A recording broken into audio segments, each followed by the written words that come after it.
Welcome back to today's little episode, daily. And since this broadcast is rather late, I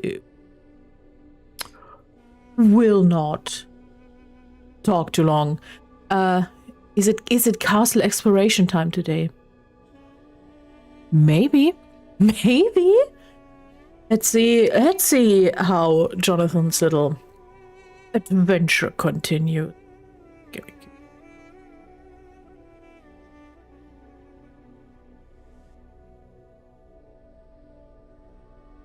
Okay. Let's just begin. Jonathan Harker's journal, May 8th. I began to fear as I wrote in this book that I was getting too diffuse, but now I'm glad that I went too in detail from the first, for there's something so strange about this place, and all in it that I cannot but feel uneasy. I wish I were safe out of it, or that I had never come. It may be that a strange night existence is telling on me, but would that were all. If there were anyone to talk to, I could bear it, but there's no one. I have only the Count to speak with, and he, I fear, am myself the only living soul within this place. Let me be prosaic so far as fact can be. It will help me to bear up, and imagination must not run riot with me. If it does, I am lost. Let me say at once how I stand, or seem to. I only slept a few hours when I went to bed, and feeling that I could not sleep anymore, got up. I had hung my shaving glass by the mirror and was just beginning to shave.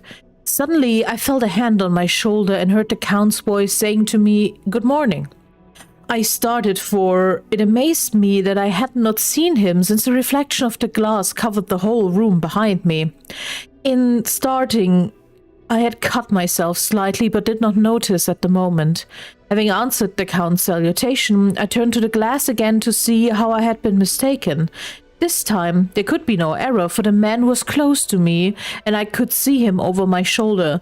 There was no reflection of him in the mirror. The whole room behind me was displayed, but there was no sign of a man in it except myself. This was a startling, and coming on top of so many strange things, was beginning to increase that vague feeling of uneasiness which I always have when the Count is near. But at the instant I saw that the cut had bled a little, and the blood was trickling over my chin. I laid down the razor, turning as I did so half around to look for some sticking plaster. When the Count saw my face, his eyes blazed with a sort of demonic fury, and he suddenly made a grab at my throat. I drew away, but his hand touched that string of beads which held the crucifix. It made an instant change in him, for the fury passed so quickly that I could hardly believe that it was ever there. "Take care," he said. "Take care how you cut yourself. It is more dangerous than you think in this country." Then, seizing the shaving glass, he went on, "And this is the wretched thing that has done the mischief. It is a foul bauble of man's vanity. Away with it." And opening the heavy window with one wrench of his terrible hand, he flung out the glass, which was shattered into 1,000 pieces on the stone of the courtyard far below. Then he withdrew without a word. It was very annoying, for I do not see how I am to shave unless in my watch case or bottom of the shaving pot, which is fortunately of metal. When I went into the dining room, breakfast was prepared, but I could not find the Count anywhere, so I breakfasted alone. It is strange that, as yet as I have not seen the Count eat or drink. He must be a very peculiar man. After breakfast, I did a little exploring in the castle. I went out on the stairs and found a room looking towards the south. The view was magnificent, and from where I stood, there was every opportunity of seeing it. The castle is on the very edge of a terrible precipice.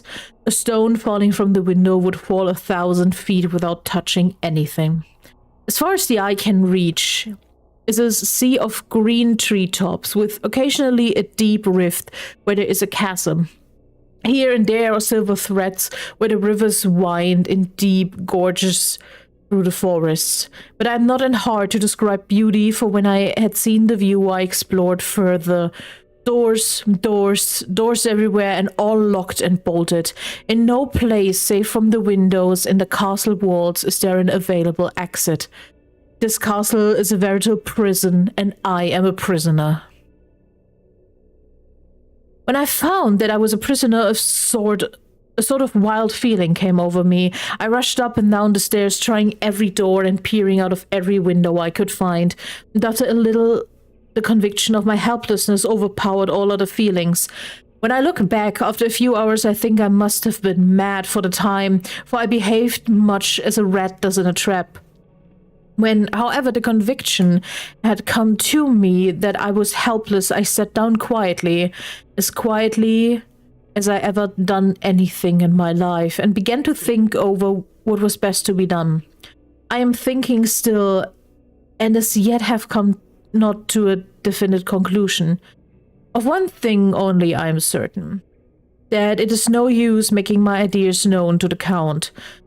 He knows well that I am imprisoned, and as he has done it himself and has doubtless his own motives for it, he would only deceive me if I trusted him fully with the facts. So far as I can see, my only plan will be to keep my knowledge and my fears to myself and my eyes open. I am, I know, either being deceived like a baby by my own fear, or else I'm in desperate straits.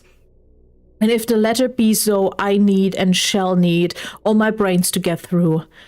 I had hardly come to this conclusion when I heard the great door below shut, and knew that the Count had returned. He did not come at once in the library, so I went cautiously to my own room and found him making the bed. This was odd, but only confirmed what I had all along thought, that there were no servants in this house. When later I saw him through the sink of the hinges at the door, laying the table for the dining room, I was assured of it. For if he does himself all these menial offices, surely it is proof that there's no one else to do them. This gave me a fright, for if there was no one else in the castle, it must have been the Count himself who was the driver of the coach that brought me here. This is a terrible thought, for if so, what does it mean that he controlled the wolves as he did by only holding up his hand in silence? How was it that all the people at Bistritz and on the coach had some terrible fear for me? What meant the giving of the crucifix, of the garlic, of the wild rose, of the mountain ash? Bless the good woman who hung the crucifix around my neck, for it is a comfort and a strength too whenever I touch it. It is odd that a thing which I have been taught to regard with disfavor and as idolatrous should in a time of loneliness and trouble be of help. Is it that there's something in the essence of the thing itself, or that it is a medium, a tangible help in conveying memories of sympathy and comfort? Some time, if it may be, I must examine this matter and try to make up my mind about it. In the meantime, I must find out all I can about Count Dracula, as if it may help me to understand. Tonight, he may talk of himself if I turn the conversation that way. I must be very careful, however, to not awake his suspicion. Midnight. I've had a long talk with the Count. I asked him a few questions on Transylvania history, and he warmed up to the subject wonderfully. In his speaking of things and people, and especially of battles, he spoke as if he had been present at them all. This he afterwards explained by saying that to a boyar, the pride of his house and name is his own pride, that their glory is his glory, that their fate is his fate. Whenever he spoke of his house, he always said we, and almost spoke in the plural like a king speaking. I wish I could put down all that he said exactly as he said it, for to me it was most fascinating. It seemed to have in it a whole history of the country. He grew excited as he spoke and walked about the room, pulling his great white moustache and grasping anything on which he laid his hands as though he would crush it by main strength. One thing, he said, which I shall put down as nearly as I can, for it tells in its way the story of his race. We Sikelis have a right to be proud, for in our vein flows the blood of so many brave races who fought as a lion's fight for lordship. Here in the whirlpool of European races, The Ukrik tribe bore down from Iceland the fighting spirit which Thor and Woden gave them, which their berserkers displayed to such fell intent to the seaboards of Europe, aye, and of Asia and Africa too, till the people thought that the werewolves themselves had come.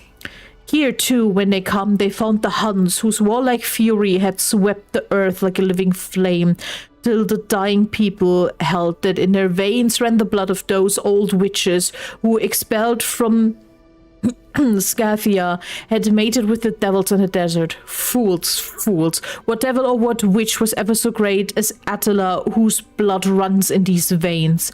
He held up his arm. Is it a wonder that we are a conquering race? That we are proud that when the Magyar, the Lombard, the Avar, the Bulgar, or the Turk poured his thousands on our frontiers, we drove them back? Is it strange that when Arpad and his legions swept through the Hungarian fatherland, he found us here when he reached the frontier? That the Honfogalas was completed here when the Hungarian flood swept eastward? The Sekulis were claimed by kindred by the victorious Magyars, and to us for century was trusted the guarding of the frontier of the Turkey land. More than that endless duty of the frontier guard, for as the Turks say, water sleeps and the enemy is sleepless. Who more gladly than we throughout the four nations received the bloody sword, or at its warlike call flocked quicker to the standard of the king? When was redeemed the great shame of my nation, the shame of Kosova, when the flags of the Valak and the Magyar went down beneath the crescent? Who was it but one of my own race, who was a voivode, crossed the Danube and beat the Turk on his own ground? This was a Dracula indeed. Woe was it that his own unworthy brother, when he had fallen, sold his people to the Turk and brought the shame of slavery on them. Was it not this Dracula indeed who inspired that other of his race, who in later age again and again brought his forces over the great river into Turkey land, who, when he was beaten back, came again and again and again, though he had to come alone from the bloody field where his troops were being slaughtered, since he knew that he alone could ultimately triumph. They say that he thought only of himself. Bah, what good are peasants without a leader? Where ends the war without a brain and a heart to conduct it? Again, when after the Battle of Mohacs we threw off the Hungarian yoke, we of the Dracula blood were amongst their leaders, for our spirit would not broke that we were not free.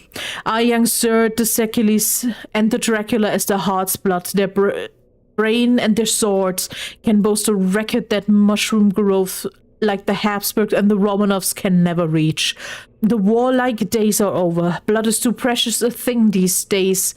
In these days of dishonorable peace, and the glories of the great races are as a tale that is told. It was by this time close on morning, and we went to bed. Note: this diary seems horribly like the beginning of the Arabian Nights, for everything has to break off at cockcrow, or like the ghost of Hamlet's father.